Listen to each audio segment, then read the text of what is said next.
നമസ്കാരം, news prime മലയാളത്തിലേക്ക് സ്വാഗതം. അഭിജിത്ത് ദീപ് കെ കൃത്യമായും പറഞ്ഞ ഒരു കാര്യമുണ്ട്. 2029 ലോക്സഭാ തിരഞ്ഞെടുപ്പിൽ കൃത്യമായും കോൺഗ്രസ് നേതൃത്വം അധികാരത്തിലേക്ക് എത്താൻ ഞങ്ങളാകുന്ന വിധത്തിലെല്ലാം ചെയ്യും. ഞങ്ങൾ കോൺഗ്രസിനോടൊപ്പം ചേർന്നുകൊണ്ട് ജോഡോ യാത്ര സംഘടിപ്പിക്കും. കോൺഗ്രസ് നേതൃത്വത്തെ പരിഹസിച്ചതിൽ ഞങ്ങൾ ഇന്ന് പശ്ചാത്തപിക്കുന്ന വ്യക്തികൾക്ക് തീർച്ചയായും അതിനുള്ള എല്ലാ അവകാശവും ഉണ്ട്. അതായത് അഭിജിത്ത് ദീപ് കെ തിരിച്ചറിയുകയാണ് യഥാർത്ഥ രാജ്യത്തിൻ്റെ ശത്രുക്കൾ ആരാണ്, രാജ്യത്തിൻ്റെ പുരോഗമനത്തെ പിന്നോട്ടടിക്കുന്നത് ആരാണ്. 60 വർഷത്തോളം കോൺഗ്രസ് ഭരിച്ചിട്ട് ഒന്നും നേടിയില്ല. ഇപ്പോഴിതാ ഞങ്ങൾ ഹൈഡ്രജൻ ട്രെയിൻ വരെ ഇറക്കി എന്ന് കുറ്റം കൊള്ളുന്ന BJP മനസ്സിലാക്കേണ്ടത്, BJPയുടെ ഖജനാവിൽ കഴിഞ്ഞ 10 കൊല്ലത്തിനിടയിൽ കുമിഞ്ഞുകൂടിയ പണത്തിൻ്റെ അളവ് എത്രയാണെന്നറിയാമോ? ഈ രാജ്യത്തെ ദാരിദ്ര്യ നിർമ്മാർജ്ജനത്തിന് വേണ്ടി എന്ത് രീതിയിലുള്ള കാര്യങ്ങളാണ്, സംഭാവനയാണ് BJP ചെയ്തത്.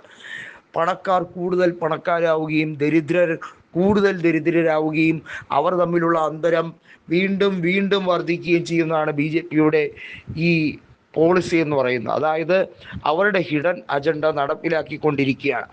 ഏകീകൃത സിവിൽ കോഡ് വരുന്നതോടുകൂടി അത് കൂടുതൽ വ്യക്തമാവുകയും സാധാരണക്കാരുടെ നെഞ്ചത്തടിക്കുന്ന പല പരിഷ്കാര നടപടികൾ അണിയറയിൽ നടത്തിക്കൊണ്ടിരിക്കുകയാണ്. അതിനുവേണ്ടിയുള്ള ഭേദഗതി 3/2 ഭൂരിപക്ഷം പാർലമെൻറ്റിൻ്റെ ഇരുസഭകളിലും നേടിയെടുക്കാൻ വേണ്ടിയുള്ള വളഞ്ഞ വഴിയാണ് വനിതാ സംവരണ ബില്ല് ഉൾപ്പെടെ പാസ്സാക്കിയെടുക്കാനുള്ള അവരുടെ പ്രാഥമിക ശ്രമം. അതായത് BJP കൊണ്ടുവരുന്ന ഒരു ബില്ല് 3/2 ഭൂരിപക്ഷത്തോടെ ഏത് വിധേനയും പാസ്സാക്കിയെടുക്കാൻ കഴിയുമോ എന്നുള്ള ദുഷ്ടലാക്ക് മാത്രമാണ് അവരുടെ മനസ്സിലെന്ന് കൃത്യമായി കോക്രോച്ച് ജനതാ പാർട്ടി എന്ന സംഘടനയുമായി ബന്ധപ്പെട്ട് അഭിജിത്ത് ദീപ് കെ പറഞ്ഞിരിക്കുകയാണ്.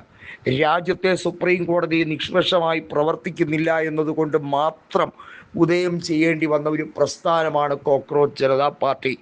വാസ്തവത്തിൽ അതിൻ്റെ ഉപജ്ഞാതാവ് സുപ്രീം കോടതിയിലെ ചീഫ് ജസ്റ്റിസായ ജസ്റ്റിസ് സൂര്യകാന്ത് തന്നെയെന്ന് പറയാതിരിക്കാൻ വയ്യ. ഈ രാജ്യത്തെ അഭ്യസ്ത വിദ്യരായ ചെറുപ്പക്കാരെ അവരെ ക്ഷുദ്രജീവികളെന്ന രീതിയിൽ മുദ്രകുത്തി, അവരെ ചാപ്പ കുത്തി, അവരെ ഈ നാടിന് കൊള്ളരുതാത്തവരായി ചിത്രീകരിക്കാൻ ശ്രമിച്ചവർക്ക് നേരെ കൃത്യമായ സംഘട്ടനം തന്നെ നടക്കും. അത് ആശയപരമായിരിക്കും, സംവാദപരമായിരിക്കുമെന്ന് അഭിജിത്ത് ദീപ് കെ ഉറപ്പ് പറയുകയാണ്.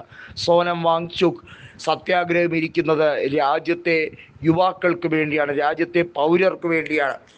അദ്ദേഹം കൃത്യമായും ഒരു കാര്യം പറഞ്ഞിട്ടുണ്ട്. തൻ്റെ മരണം വരെ താൻ ഈ രാജ്യത്തെ വിദ്യാഭ്യാസ നയങ്ങൾക്കെതിരെ പോരാടുക തന്നെ ചെയ്യും എന്ന് പറഞ്ഞ് ആ മനുഷ്യൻ തുടരുന്ന ഒരു കാര്യമുണ്ട്. ധർമ്മേന്ദ്ര പ്രധാനെ പോലെ അഴിമതിയിൽ മുങ്ങിക്കുളിച്ച ഒരു നേതാവ് വീണ്ടും കോട്ടും സ്യൂട്ടും ഇട്ട് ഒരു കൂസലുമില്ലാതെ പാർലമെൻറ്റിൽ കയറി ഇറങ്ങുമ്പോൾ അത് സാധാരണക്കാരൻ്റെ നെഞ്ചത്ത് അമിട്ട് പൊട്ടിക്കുന്നതിന് തുല്യമാണെന്ന് പറയാതിരിക്കാൻ വയ്യ.